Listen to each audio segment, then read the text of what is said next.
You are watching EAC News. Thanks for joining us. Now for a look at the news making international headlines this Tuesday, 15th of December. A gasoline tanker has overturned and exploded in northern Haiti, unleashing a fireball that swept through homes and businesses on its way to killing at least 60 people in the latest tragedy to befall the Caribbean nation. The blast has occurred shortly after midnight Tuesday in Cap Haitien, Haiti's second largest city along the northern coast. Hours later, at dawn, buildings and overturned vehicles were still fuming as firefighters covered the burned bodies of the young victims in white sheets and loaded them onto the back of a construction truck. Hundreds of Haitians look on from rooftops in disbelief at the loss of so much life. Meanwhile, Prime Minister Ariel Henry, himself a physician, has visited a hospital where victims bandaged head to toe were fighting for their lives amid a shortage at medical supplies and health workers. The death toll is expected to rise as first respondents comb through buildings gutted by the fire. Early reports indicate that the tanker was trying to avoid an oncoming motorcycle when it flipped. Onlookers then rushed to the scene with buckets to scoop up what they could at the tanker's valuable cargo, likely for resale on the black market, as the fuel spilled toward a nearby pile of smoldering trash. Fuel deliveries across Haiti only resumed last month after a blockade by gangs who, for nearly a month, have prevented trucks from loading at the main fuel ports.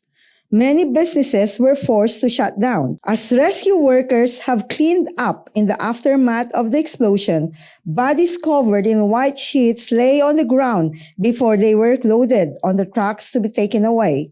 The blast has also damaged the homes, houses and shops in the streets and charred motorbikes and cars.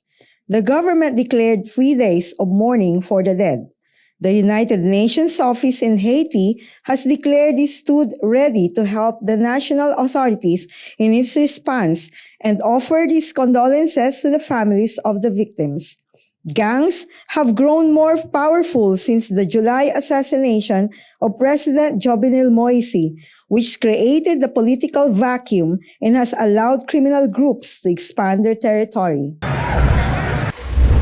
7 people were killed and 4 injured when a car with a Serbian license plate carrying migrants crashed into a house in Hungary late on Monday after its driver refused to stop for a police check.